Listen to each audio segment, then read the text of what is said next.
So the next record is The Exorcist, Ah, yes. but ambient mix Okay. by The Scientist. Because you said DJ Scientist. I when know, you emailed and me, I got it and I wrong. had to find out No. that they're two completely separate artists. I'm sorry. Is there a DJ? There is a there DJ is. Scientist. Of Yes, course I've there got is. I've got his stuff as well. Yeah, Yes, but yeah. no, this is The Scientist, not Scientist, DJ yeah, Scientist. yeah. So It's the less ambient less mix. academically qualified Yeah, or less that's medically right. qualified. He's only yeah. Or he doesn't have the DJ, additional DJ qualifications. But I could have picked any number of tunes to represent this part of my life, or this feeling Yeah. that I'm trying to capture. So it was The Scientist. It was a pirate radio station called Fantasy FM, 89.9, and then 90.0, and so I'm about 15 at this point, and used to listen to it all the time. Never ever went to a rave. Where was this? Ever. So I was at home at my parents' house in Carshalton at this time, but never went to a rave. And they're talking about places that I'd never heard of, like Stoke Newington. No, what's that? No. And Tottenham. No idea what this is. And but so I used to listen to it every day, and it was DJ Hype, DJ Rap, Aphex Twin used to be on there. It was DJ Ace. Oh, so he had a that DJ was his name at the time. Okay. Is this a precursor to the Aphex Twin? Or Oh, very much so, yeah. Yeah, oh, wow. Yeah. Okay. But he used to be one of the DJs on there. Who else was there? Mystery Man, G-Force. But yeah, so I just heard so much incredible music from it. So I could have picked LFO by LFO. I could have picked Spice by Eon. I could have picked 808 State. I could have picked Meat Beat Manifesto, Radio Babylon, Psych Out. But all of that stuff is just, for me, it's from that time, that Fantasy FM time, and being the hoarder that I am, the collector that I am.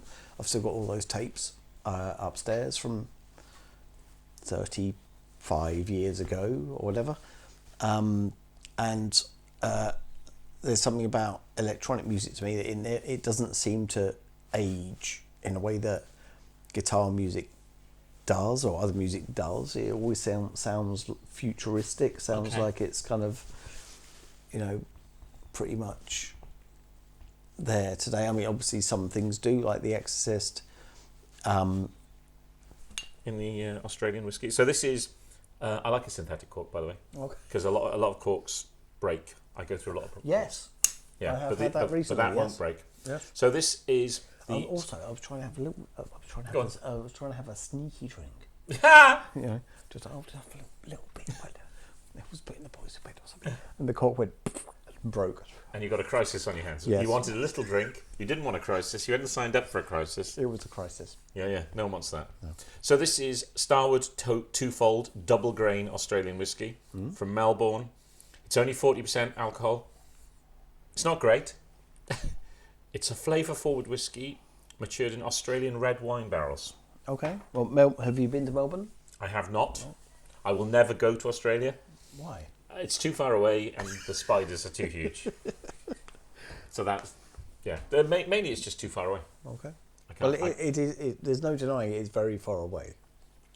But Melbourne is a great town. I've been there once or twice, and I got a good friend who lives there, and it's. And you weren't killed by a snake?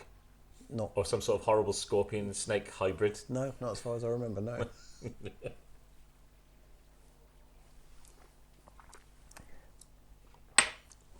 Oh, that's good. Sorry, no. Pretty sweet.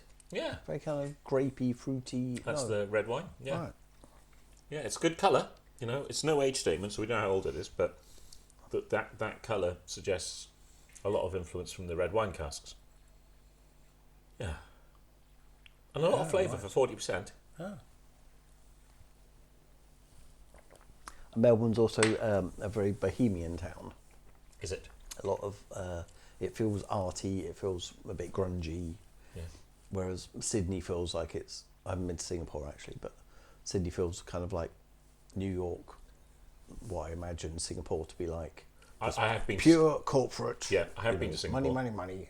And that's why, when I went to Singapore, I went, that took ages! And if someone said I got to spend another 10 hours on a plane, I'd blow my brains out.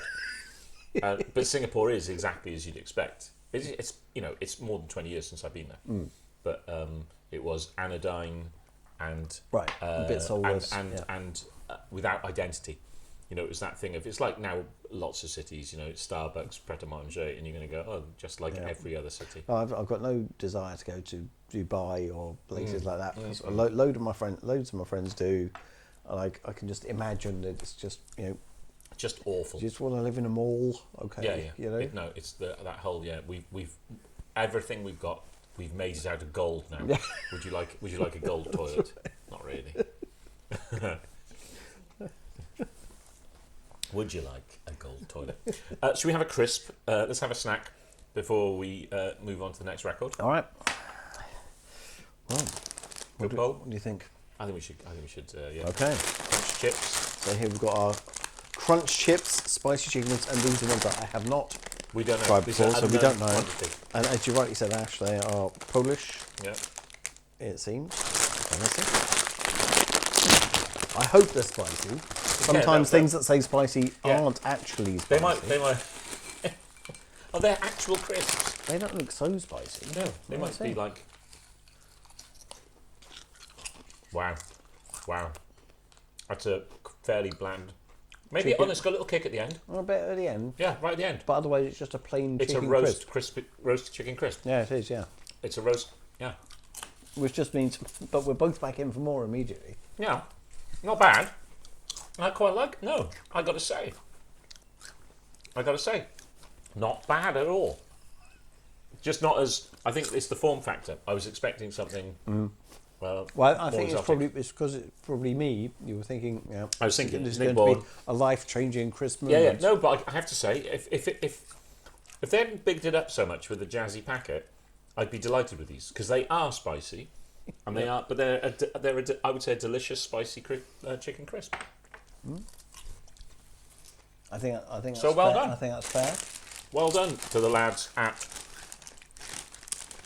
the unpronounceable. I literally can't read any of those words. What do you think? Lawrence. Oh, Lawrence. Yeah, we can go with Lawrence. We love you. Yeah, Lawrence. Please believe us. We love you. Please believe us. Yeah. You need us.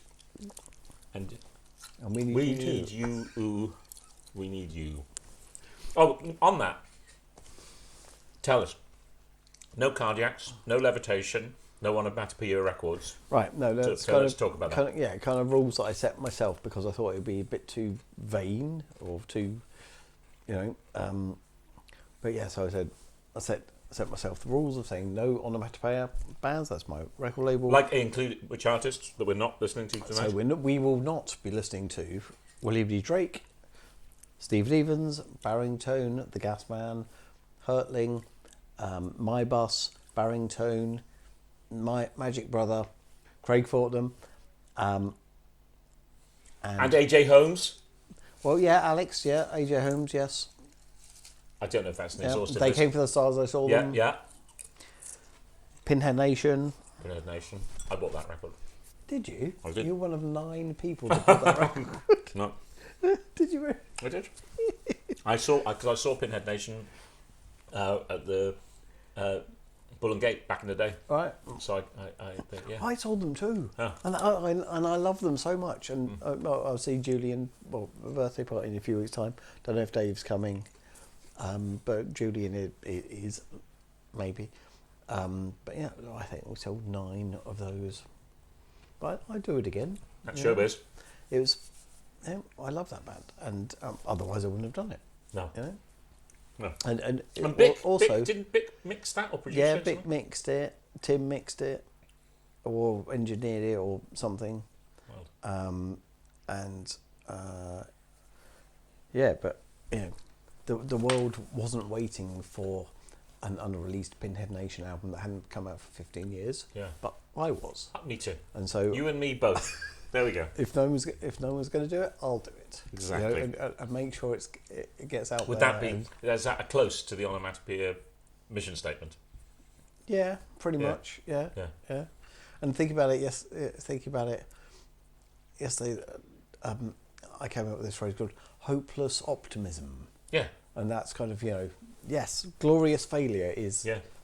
something worth achieving. Totally. You know? I saw when